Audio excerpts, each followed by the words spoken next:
மாநிலத்தை கெடுத்த அதிமுக, மாநிலத்தை கண்டுகொள்ளாத பாஜக, இந்த கள்ள கூட்டணியை மக்கள் அடையாளம் கண்டு கொண்டிருக்கிறார்கள். மக்கள் நலனே முக்கியம்னு செயல்பட்டு கொண்டிருக்கக்கூடிய நமது திராவிட மாடல் தமிழ்நாட்டு மக்களாகிய நீங்கள் துணை இருப்பது போல உண்மையான வளர்ச்சியை நமது நாடு காண ஒட்டுமொத்த இந்திய மக்களும் தயாராகிவிட்டார்கள். பாசிசத்தை வீழ்த்த இந்தியாவை காக்க ஸ்டாலின் அழைக்கிறேன். லிபர்டி தமிழ் நேயர்களுக்கு வணக்கம். பொன்முடி அவர்களுக்கு பதவி பிரமாணம் செய்ய மாட்டேன் என்ற அடம்பிடித்த ஆளுநர் RN ரவி அவர்களை உச்சநீதிமன்றம் கண்டித்ததை தொடர்ந்து இப்போ மன்னிப்பு கேட்டிருக்காங்க. மேலும் திமுக கூட்டணி கட்சிகள் அவர் சாவர்கரின் பரம்பரை என்று விமர்சனம் செஞ்சிருக்காங்க. இது சரியான்றதை மக்கள் கிட்ட கேட்டு தெரிஞ்சுக்கலாம் வாங்க. அவர் is not fit to be the governor at all. அவர் இந்த இஷ்யூவில் மாத்திரம் இல்லை, நிறைய இஷ்யூவில் அந்த மாதிரி தான் பிஹேவ் பண்ணுறாரு. அவர் கவர்னராக இருக்கிறதுக்கு தகுதி இல்லாதவர். அவர் முதல்ல இந்த ஊரை விட்டு துரத்தணும். அவர் ஈஸ் ஒன்லி அ பப்பட்.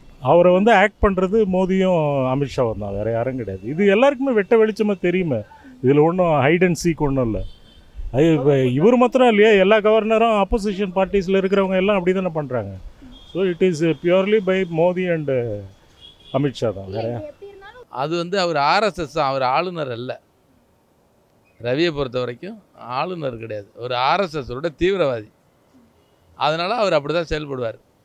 இந்த அரசாங்கம் என்ன பண்ணணும்னு கேட்டிங்கன்னா, ஜெயலலிதா அம்மா மாதிரி எதிர்த்து ஆளுநரை பூட்டி விட்டு சாவி எடுத்துகிட்டு வெளியில் வரணுங்க, விரட்டி விட்டுட்டு. அப்போ தான் இது ஜனநாயகம் திரும்ப வரும், இல்லைன்னா வராது. அவர் ரெவடிசம் பண்ணுறாரு. சாவர்கர் மாத்திரம் இல்லை, இவர் ரெவடிசம் பண்ணுறாரு. இப்போ ஆளுநர் இவரை பூட்டி விட்டு ஆளுநர் மாளிகையை பூட்டி விட்டு சாவி எடுத்து வந்தோன்னு இந்த சர்க்கார் அதுதான் எதிர்ப்பு. அதுதான் நல்ல ஆரோக்கியமாக இருக்கும். ஆளுநர் தேவையில்லை. சுப்ரீம் கோர்ட் கூட்டினதுனால தான் எத்தனையோ தடவை கூட்டிடுச்சு. இன்னமும் அந்த ஆளு இங்கே இருக்கிறதோட இப்போ ராஜினாமா பண்ணிட்டு போயிடலாம். மரியாதை கிடையாது அந்த ஆளுக்கு. இனிமேல் அங்கே இருந்தாருன்னா ஜனங்க வேறு மாதிரியாக ஆளுநருங்கிற பொசிஷனில் இருக்கிறதுனால நான் சொல்ல முடியாது அதை, புரியுங்களா? இன்னும் இருந்தாங்கன்னா இன்னும் அவமான ஓட்டுவார். ஒரு ஆளுநர் மன்னிப்பு கேட்டு தான் ஆகணும். ஆமாம், அவர் மேலே தப்பு இருக்குல்ல, தப்பு இருந்துச்சு தானே இவர் செஞ்சுருக்காங்க. அப்படின்னும் போது அவர் உச்சநீதிமன்றமே சொல்லும் போது அப்போ அவர் மன்னிப்பு கேட்டு தாங்க ஆகணும். திமுகவும் சரி, திமுக கூட்டணியும் சரி, அவங்க என்ன சொல்கிறாங்கன்னா, ஆளுநர் சாவர்கரின் பரம்பரை போல நடக்கிறாங்க அப்படின்ற மாதிரி சொல்கிறாங்க. இது நீங்கள் எப்படி பார்க்குறீங்க? ஆமாம், அவங்க சொல்கிறது உண்மை தான், 100க்கு 100 உண்மை தான். அவர் அந்த பரம்பரையில் இருக்கிறதுனால தான் அவங்க அந்த மாதிரி பண்ணிகிட்ருக்காங்க. அதனால் அவங்க சொல்கிறது 100க்கு 100 உண்மை தாங்க. ஆளுநர் தானே பண்ணுற வேலையை. அவர் மோடி என்ன சொல்கிறாரோ அதானே செய்கிறாங்க. மக்களாக தேர்ந்து எடுக்கிறது யார்? ஜனநாயகம். இவருக்கு நான் மக்களாக தேர்ந்து எடுக்கிறாங்க, அவங்க தானே தேர்ந்தெடுக்கிறது. நீங்களும் சொல்லுங்கள். இப்போ இந்தம்மா தமிழ் சவுந்தரராஜ் இப்போ ஆளுநர் பதவி ராஜினாமா பண்ணிட்டு நான் நிற்கிறேன்றாங்க. அவர் என்ன சொல்கிறது தானே இவங்க கேட்குறாங்க. என்ன சொல்கிறது? ஆளுநர் ரவி ஏவல் ரவியாக தான் இருக்கார். ஆளுநர் ரவி கிடையாது.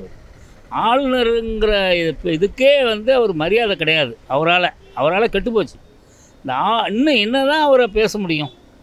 ஏன்னா அதாவது போவார், டெல்லிக்கு போவார், அங்கே என்ன சொல்கிறாங்களோ அதை இங்கே செய்வார்.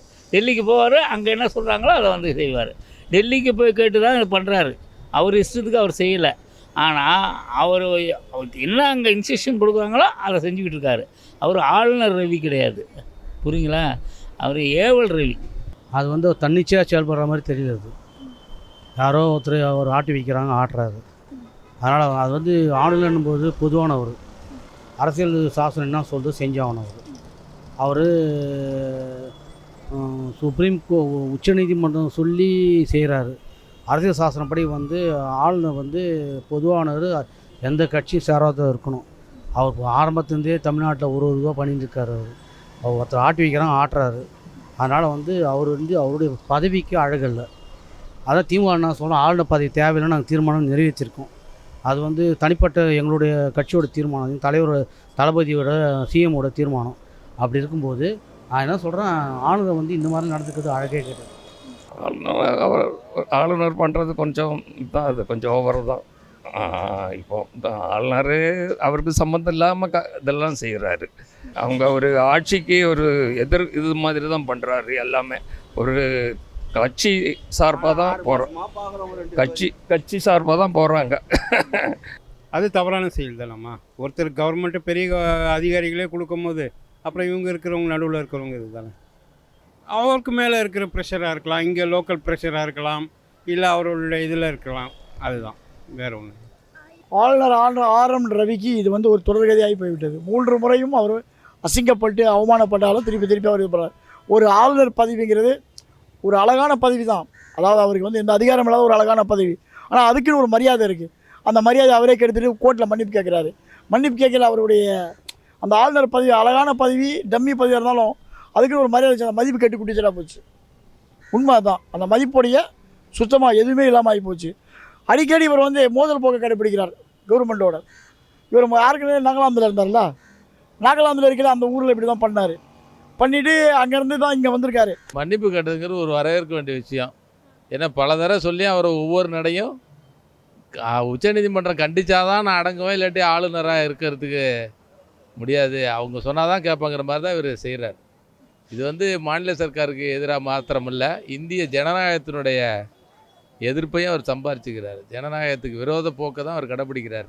அவர் ஆளுநராகவே இல்லை, தமிழ்நாட்டுக்கு மாத்திரமில்லை, எல்லா மாநிலத்திலையும் பிஜேபியோடைய ஆளுற மாநிலத்தை தவிர எதிர்கட்சிகள் ஆளுகின்ற மாநிலத்தில் இதே மாதிரி தான் பிரச்சனை பண்ணி எதிர்கட்சியில் ஒடுக்கிறதுக்காக வர்றவர் தான் ஆளுநர் ரவி. அதாவது மாநில சர்க்காருக்கு ஒரு நெருக்குதலை கொடுக்கறதுக்கு தான், எதிர்கட்சியினுடைய சர்க்காருக்கு ஒரு நெருக்கடியை கொடுக்கறதுக்காக செய்கிறார் ஆளுங்கட்சி, ஒன்றிய ஆளுங்கட்சி. தன்னிச்சையாக செயல்பட அப்படி தான் சொல்லுவாங்க. இது வந்து அரசியல் சாசனம் சொல்ல கேட்கணும். அவர் ஆளுநர் வந்து ஒரு ஏஜென்ட்டை தவிர அவர் தன்னிச்சையாக முடிவு அப்படியும் கிடையாது. சட்டப்பேரவைனா தீர்மானம் போது அது படிக்கணும், செய்யணும், அதுதான் செய்யணும். ஜனாதிபதிக்கும் ஆளுநர் தான் கண்ட்ரோல். அப்படி இருக்கும்போது இந்த மாதிரி திமுக சொல்கிறது கரெக்டு. அது வந்து யாரோ சொல்லி கேட்குறது தான் சொல்லுவோம் நாங்கள். அவர் தன்னிச்சையாக செயல்படலை, புரியுதுங்களா? தன்னிச்சையாக செயல்பட எந்த ஆளும் இது பண்ணலை. தன்னிச்சை யாரோ சொல்லி கேட்டு அது அழகில்லை. அது அவர் கவர்னர் ஆளுநர் பதவிக்கு அழகில்லை. அவங்க மேலேருந்து அவங்க இந்த மோடிலாம் இருக்காங்கள்ல, அவங்க மூலிமா வர்றதுனால அவங்க வந்து பண்ணக்கூடாதுன்னு சொல்லிட்டு இருக்காங்க. ஆனால் வந்து கண்டிப்பாக வந்து இதுக்கு தான் ஆமாம் ஆகக்கூடாது. ஆனால் அப்படி ஆகி தான் அவனை சில ஒரு அந்த இதுக்காண்டி அவங்க அங்கே போய் தான் இருக்கிறாங்க. போயிட்டு அவங்க எல்லாமே வாங்கிறது கொடுக்கல் வாங்கல் எல்லாமே அங்கே இருக்குல்ல, அப்படின்னும் போது அவங்க அங்கே போய் தான் இருக்காங்க. தப்புங்க, அது ரொம்ப தப்பு. அவ்வளோ செஞ்ச பிற்பாடு அவர் மன்னிப்பு கேட்குறது தப்பு தான். இருந்தாலும் இப்போ கேட்டார், இன்னும் பதிவு முடிஞ்சு போச்சு. இனிமேல் அதில் நம்ம நீ ஒன்றும் சொல்கிறதுக்கு இல்லை. அதாவதுங்க, பாரதிய ஜனதா கவர்மெண்ட்டு எப்படியாவது ஸ்டாலின் அரசை வந்து கவிழ்த்துட்டு அந்த ஸ்டாலின் பேரை கெடுத்துடணுன்னு முடிவு பண்ணிட்டாங்க. இதுதான் காரணம். ரெண்டாவது, அங்கே அரவிந்த் கெஜ்ரிவால் அவர் வந்து 2 ஸ்டேட்டில் பிடிச்சிட்டாரு. இன்றைக்கி ஆல் இண்டியா லெவலில் அவர் வரக்கூடிய லெவலுக்கு ஆகிடுச்சு. பாரதிய ஜனதாவுக்கு 2வது இடத்துல வரக்கூடிய அளவுக்கு ஆகிடுச்சு. பாரதிய ஜனதாவையே இன்றைக்கி நிலைநிறுத்தியிருக்காருன்னா அதுக்கு கலைஞர் தான் காரணம். வாஜ்பாய் ஒரு ஓட்டில் தோத்தார். அந்த பாரதிய ஜனதாவை இன்றைக்கி நிற்க வச்சுருக்காருன்னா அதுக்கு கலைஞர் தான் காரணம். புரியுங்களா?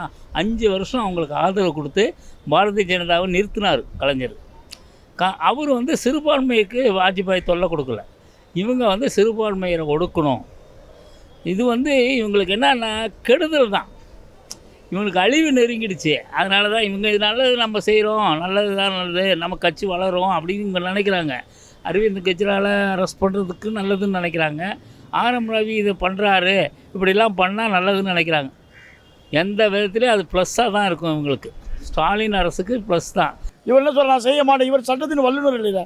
இவர் அப்படின்னா இவர் நீதிபதியாக இருக்கலாம். அப்படின்னா ஒரு எம்பி எம்எல்ஏ நின்று இவர் போராடலாம். இவர் ஒரு கௌரவ பதவியில் இருந்துக்கிட்டு இவர் செய்கிறதுக்கு அழகான ஒரு பொறுப்பில்லாத பதவி, எந்த அதிகாரம் இல்லாத ஒரு பதவியில் உட்காந்துட்டு இவர் பேசக்கூடாது. இது வந்து ஆளுநருக்கு அழகில்லை. மன்னிப்பு கேட்பதுங்கிறது உங்களுடைய கை வந்த கலை. வீர சாவகர் இருக்கார்ல, அவர் வெள்ளை நீளத்தில் மன்னிப்பு லெட்டர் எழுதி கொடுத்து தான் விடுதலை வந்தாங்க. அந்த பரம்பரையில் வந்த இவர் சுப்ரீம் கோர்ட்டில் மன்னிப்பு கேட்டிருக்காரு காலையில். இது இப்படி தான் நடக்கும். இவருக்கு இவங்களுக்கு மன்னிப்பு கேட்குறது ஒன்றும் பிரச்சனை இல்லை. அந்த பாரம்பரிய உள்ளவங்களாம் தைரியமான ஆளும் கிடையாது.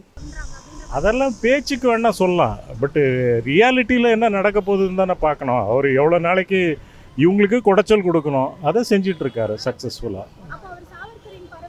அதெல்லாம் வார்த்தைகள் ஜாலம் தானே. அது நீங்கள் என்ன வேணால் சொல்லலாம். இப்போது இவங்க வந்து நிர்மலா சீதாராமனும் குஷ்புவும் கொடுத்த இதை வந்து பிச்சை காசுன்னு சொல்கிறாங்க. அது அந்த மாதிரி இது ஒரு வார்த்தை ஜாலம் தான். பிச்சைக்காரன்னா எல்லாரும் பிச்சைக்காரன் ஆகிட முடியுமா? அவங்களுக்கு வந்து எவ்வளோ கேவலப்படுத்தணுமோ அந்த மாதிரி கேவலப்படுத்துகிறாங்க. சார் இவங்க வந்து சவார்கரை சொல்லி கேவலப்படுத்தணும்னு பார்க்குறாங்க. பட் ட்ரெடிஷ்னலி அவர் வந்து is determined to spoil this government. அவர் எந்த பரம்பரையும் கிடையாது. அது கேவலமான பரம்பரை. அது பரம்பரையாது. அது பரம்பரையாக இருந்தால் பம்பரை மாதிரி சுற்றுவார். பரம்பரை கிடையாது அது இருக்கிறதுலையே லோ பரம்பரை அது.